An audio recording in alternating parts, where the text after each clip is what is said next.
IMF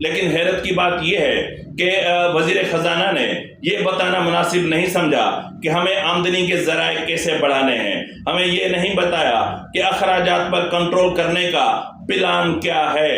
اب جو اعداد و شمار میں آپ کے سامنے پیش کرنے جا رہا ہوں، یہی وہ وجہ ہے کہ جس کی وجہ سے میں یہ کچھ اسپیڈ میں نے کہتے ہیں نا وہ شہباز شریف اسپیڈ، تو میں شہباز شریف اسپیڈ سے اس وجہ سے چل رہا ہوں کہ اصل حقائق کیا ہیں۔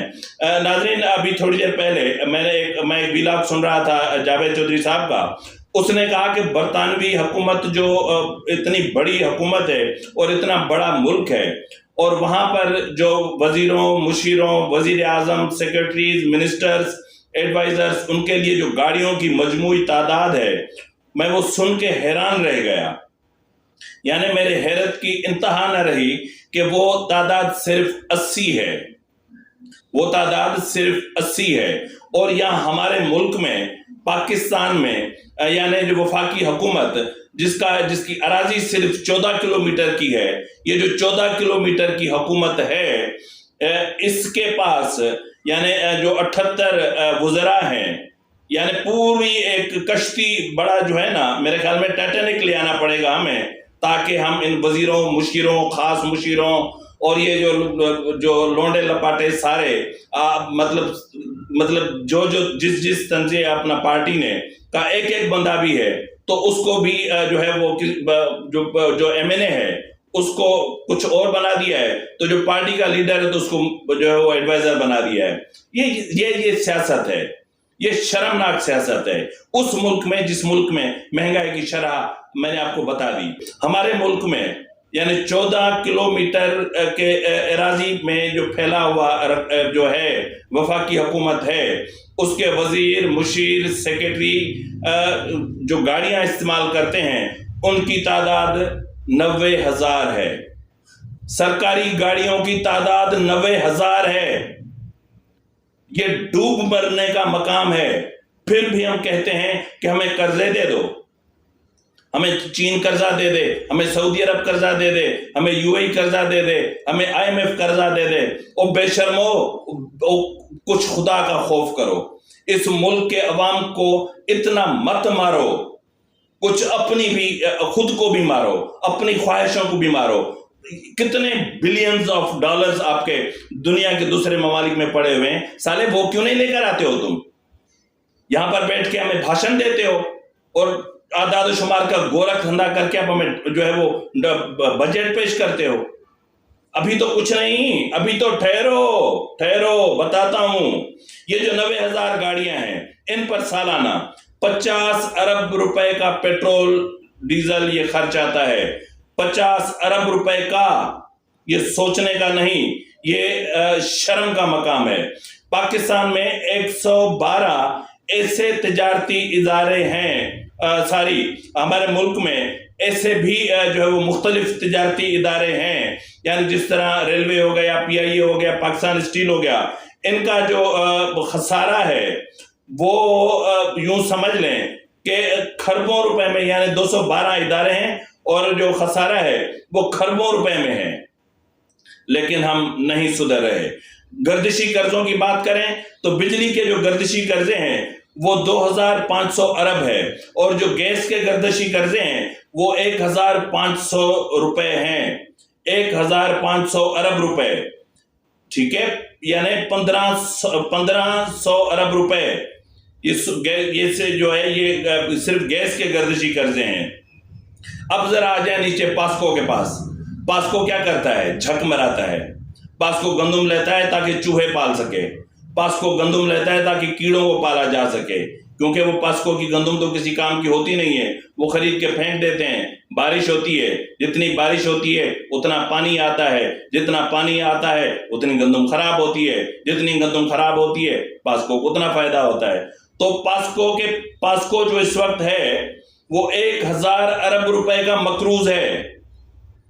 یہ ڈوب مرنے کا مقام نہیں ہے، تو اس سے زیادہ اور کیا ہو سکتا ہے؟ اب ذرا آ جائے دوسری طرف، میں آپ کو بتاتا ہوں کہ یہ جو MPs ہوتے ہیں، یہ جو ہمارے جو لیجسلیشن کرنے جاتے ہیں MNAs اور یہ جا کے وہاں پر نیندیں کرتے ہیں ٹھنڈی ہواؤں میں آرام دہ کرسیوں پہ بیٹھ کر، بے شرم کہیں گے، ان کے لیے جو ترقیاتی منصوبے یعنی سیاسی رشوت کے طور پر ان کے لیے جو رقم رکھی جاتی ہے وہ ہے 90 ارب روپے۔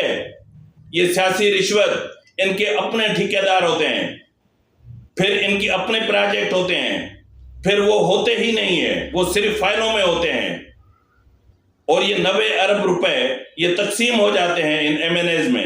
شرم کی بات ہے۔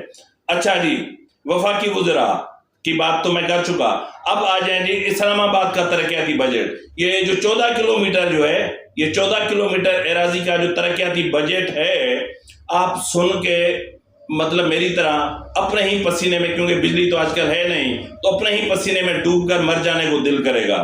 اس کا ہے جی 950 ارب روپے، 950 ارب روپے۔ اب آپ اندازہ کریں 14 کلومیٹر کے جو ترقیاتی بجٹ 950 ارب روپے ہے، اب اس سے بڑھ کر اور ہم کہاں جا کے مریں۔ وزیر اعظم صاحب کا جو ثوابدیدی فنڈ ہے، یعنی جو خرید و فروخت پہ استعمال ہوتا ہے، MNAs کی خرید و فروخت پر، ان کے ضمیروں کے خرید و فروخت پر، ان کی غیرت کے خرید و فروخت پر، ان کے ووٹوں کی خرید و فروخت پر شرم آنی چاہیے، وہ ہے 90 ارب روپے۔ یہاں پر میں آپ کو یہ بھی بتاتا چلوں کہ SDG یہ ایک مخصوص فنڈ ہے، یہ بھی سمجھ لیں کہ اراکین اسمبلی پر خرچ ہوتا ہے، یہ ہے 80 ارب روپے، اور یہ بھی سیاسی رشوت کے لیے استعمال ہوتا ہے۔ تو اب آپ مجھے بتائیں کہ مطلب کیا کریں ہم؟ اور سارا نزلہ گرتا ہے غریب کی روٹی پر، غریب کے پیٹ پر، غریب کے بچے کی پڑھائی پر، غریب کے بچے کے علاج پر۔ اور آصف زرداری کی آنکھ میں اگر کوئی غلطی سے کسی جانور کا بال بھی چلا جائے تو وہ نکلوانے دبئی چلا جاتا ہے۔ میں اس جانور کا نام نہیں لے رہا، تو آپ خود آپ سمجھ جائیں۔ اب بلاول بھٹو زرداری اور حنا ربانی کھر صاحبہ، میں یہ نہیں بتاؤں گا کہ جن کے معاشقے بہت پہلے مشہور تھے، میرا یہ سبجیکٹ نہیں ہے کہ میں ان کے بیٹھ کر معاشقوں پہ بات کروں کہ دونوں ایک دوسرے کے جانے جگر رہے ہیں یا کیا ہے کیا نہیں ہے۔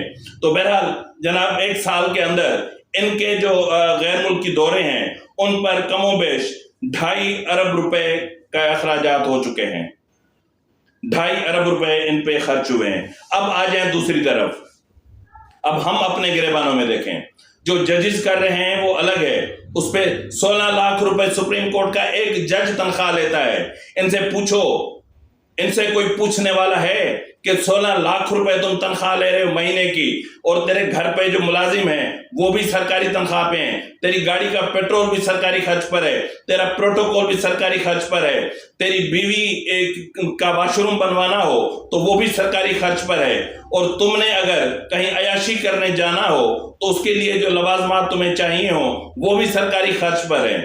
لیکن انصاف کہاں ہے؟ 45,000 فائلیں آج بھی، 45,000 سے زائد سائلین آج بھی پچھلی 3 دہائیوں سے انصاف کے منتظر ہیں سپریم کورٹ کے دروازے پر، اور چیف جسٹس کہتا ہے کہ میرے دروازے پر آئین دستک دے رہا ہے۔ ابے تو پھر آئین کو سپریم کورٹ سے باہر نکالا کیوں تھا جو بیچارہ اندر آنے کے لیے دستک دے رہا ہے؟ آئین کو تو لٹکا دیا آپ نے ذوالفقار علی بھٹو کے ساتھ، مر گیا آئین کو ختم کر دیا آپ نے۔ باقی جو کسر رہتی تھی وہ پارلیمنٹ نے پوری کی، جب پرویز مشرف کو اپنا جنرل قمر جاوید باجوہ کو دوسری بار چیف آف آرمی اسٹاف کی توسیع کروائی تھی، یعنی وہ توسیع نہیں تھی، وہ کالک تھی، وہ کوئلے کی دلالی تھی جس میں سب نے اپنے ہاتھ بھی کالے کیے، منہ بھی کالے کیے۔ ذرا اب آ جائیں ادھر، ہم اب اپنا گریبان دیکھتے ہیں ہم کیا کر رہے ہیں۔ آئیے جی، ریئل اسٹیٹ میں پہلے بھی یہ بتا چکا ہوں عدد شمار، ریئل اسٹیٹ میں 500 ارب روپے کا ٹیکس چوری ہوتا ہے، ریئل اسٹیٹ میں 500 ارب روپے کا ٹیکس چوری ہوتا ہے۔ سگریٹ انڈسٹری جو ہے وہ مجموعی طور پر 240 ارب روپے کا ٹیکس چوری کرتی ہے۔ اب آ جائیں چائے کی پتی کی انڈسٹری سالانہ 45 ارب روپے کا ٹیکس چوری کرتی ہے۔ اب آ جائیں جو میڈیسن کی جو فارماسیوٹیکل کمپنیز ہیں یا جو زندگی بچانے والی جو ادویات ہیں، وہ جو ایماندار دیانتدار لوگ وہاں پر بیٹھے ہوئے ہیں وہ 65 ارب روپے کا ٹیکس چوری کرتے ہیں۔ اب آ جائیں نیچے، ٹائر اور آئل جو سیکٹر ہے وہ جناب 106 ارب روپے کا ٹیکس چوری کرتا ہے۔ اب آ جائیں اور تھوڑا سا نیچے، یہ ہیں وہ ریٹائرڈ جرنیل، یہ ہیں وہ ریٹائرڈ ججز، یہ ہیں وہ ریٹائرڈ اعلیٰ بیوروکریسی جن کے ہم جو ہے وہ انہوں نے جو کیا ان کے ہماری نسلیں بھی شاید غلام رہیں گی۔ بہرحال کھاتے ہوئے لوگوں کو نہ شرم آتی ہے نہ حیا آتی ہے، خواجہ آصف کی طرح کوئی شرم ہوتی ہے، کوئی حیا ہوتی ہے، کوئی گریز ہوتی ہے، یہاں تو وہ بھی نہیں ہے۔ تو ناظرین، ہمارے ملک کی اشرافیہ پر سالانہ 4250 ارب روپے خرچ ہوتے ہیں۔ ان کی پینشن، ان کی مراعات، ان کے گھر، ان کی بجلی، ان کے پیٹرول، ان کے اخراجات، ان کے بیویوں کے میک اپ، ان کے بچوں کی پڑھائی، ان کے بچوں کے نکاح، ایک ایک چیز پر یہ جو خرچہ ہوتا ہے یہ 4250 ارب روپے ہے۔ اب ذرا آ جائیں ایک اور طرف، یہ ہے پاکستان ریلوے۔ پاکستان ریلوے کی جو سالانہ آمدنی ہے وہ ہے 33 ارب روپے صرف، ٹھیک ہے جی، 33 ارب روپے صرف ریلوے کی آمدنی ہے۔ اور جو ہم خرچات یعنی جو ہم کرتے ہیں، جو ریٹائرڈ ملازمین ہیں ان کو جو ہم پینشن ادا کرتے ہیں جناب وہ ہے 75 ارب روپے۔ اب اندازہ کریں، ہم صرف ریٹائرڈ ملازمین کی تنخواہوں میں ہی ریلیں پوری ہیں، تو بھائی ساری کی ساری ریلیں اٹھا کے ان کے منہ میں گاڑ دو نا، تاکہ جان ہی چھوٹ جائے۔ ساری ریلیں بیچو، ریلوے کے ٹریک بیچو، سب کچھ بیچو۔ اب اس کو پرائیویٹائز کیوں نہیں کر دیتے؟ نہ کرو، آپ کی مرضی۔ ہم لوگ عام شہری آدمی، عام شہری، شریف شہری جو ہم چیختے ہیں ہم پہ مہنگائی کا بوجھ ڈال دیا، ہمارے ساتھ ظلم ہو گیا، ہم 50 ارب روپے کا گیس چوری کرتے ہیں سالانہ۔ ہم شریف آدمی 50 ارب روپے کا گیس چوری کرتے ہیں، اس لیے کہ سوئی گیس والے اور ناردرن گیس والے یہ جو لوگ ہوتے ہیں نا یہ ہم سے ملے ہوئے ہوتے ہیں۔ 5000 روپے کے بل پہ وہ آتے ہیں، ان کو 1000 روپے دے دیتے ہیں، وہ چلے جاتے ہیں، ہمارا کنیکشن نہیں کاٹتے۔ اور سنیں، بجلی چوری 380 ارب روپے کی ہم سالانہ بجلی چوری کرتے ہیں۔ ہم شریف لوگ، ہم پاکستانی، ہمیں پاکستانی، ہم تو جیتیں گے بھائی، جیتیں گے۔ یہ ہیں ہم پاکستانی، ہم کیا کیا نہیں کرتے، ہم کیا کچھ نہیں کرتے۔ اشرافیہ ہو، حکمران ہو، ہمارے دفاعی ادارے ہوں، ہماری سول بیوروکریسی ہو، ہمارے پولیٹیشنز ہوں، ہماری جوڈیشری ہو، جتنے بھی ادارے ہیں سب مل کر پاکستان کو ایسے نوچ رہے ہیں جسے گدھ نوچتی ہے کسی مرے ہوئے جانور کو۔ معاذ اللہ نہ کرے کہ ہمارا ملک ایسا ہو، لیکن اس کو ایسا کرنے کی مطلب ایسا کیا جا رہا ہے۔ اور پھر بھی اسحاق ڈار بیٹھ کر بولتا ہے کہ جی جو ہے وہ جیو پالیٹکس ہو رہی ہے، I M F geopolitics کر رہا ہے، آئی ایم ایف صحیح تو کر رہا ہے۔ آپ لوگ کرتے کیا ہو؟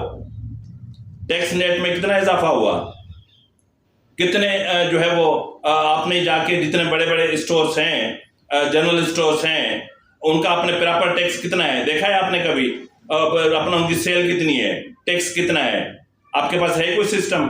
ایف بی آر ہے تو وہاں پہ ایک چپڑاسی سے لے کر چیئرمین ایف بی آر تک سب کرپشن میں ڈوبے ہوئے ہیں۔ خدا کی قسم کھا کے کہہ رہا ہوں، اگر مجھے پارلیمنٹ میں چند لمحے یا چند دن بیٹھنے کا بھی آپ مجھے موقع مل جائے نا، اور مجھے 2/3 میجارٹی مل جائے، تو میں باقاعدہ آئین میں یہ ترمیم کر دوں کہ بھائی کرپشن بیوروکریسی کا آئینی حق ہے۔ گریڈ 1 سے لے کر 5 تک کرپشن ریٹ اتنا ہوگا، گریڈ 5 سے لے کر گریڈ 15 تک کرپشن ریٹ اتنا ہوگا، گریڈ 16 سے لے کر گریڈ 20 تک یا 21 تک کا کرپشن ریٹ اتنا ہوگا۔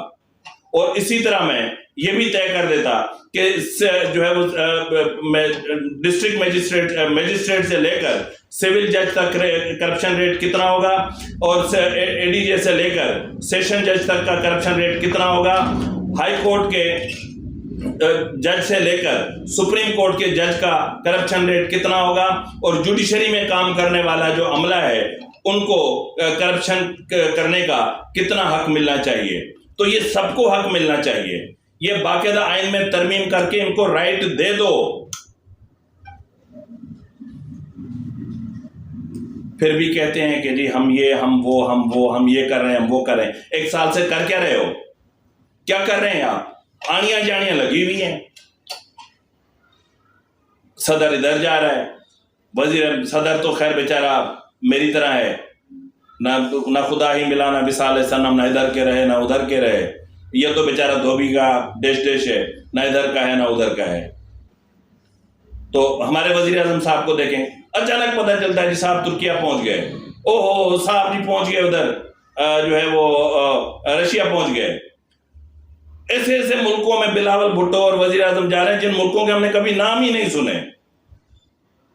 گھومو، باپ کا راج ہے. گزشتہ روز آپ کی اسی پی ایم ایل این کی جو ہے وہ الیکشن ہوئے ہیں مرکزی، اس میں ماشاءاللہ سے ایک ہی خاندان نے ساری نشستیں جیت لی. اور یہ ہے جمہوریت. جمہوریت اس کو کہتے ہیں، اور یہ ہے جمہوریت کا حقیقی چہرہ. اسی کے ساتھ ہی اپنے میزبان نواز بھٹو کو دیجیے اجازت. فی امان اللہ.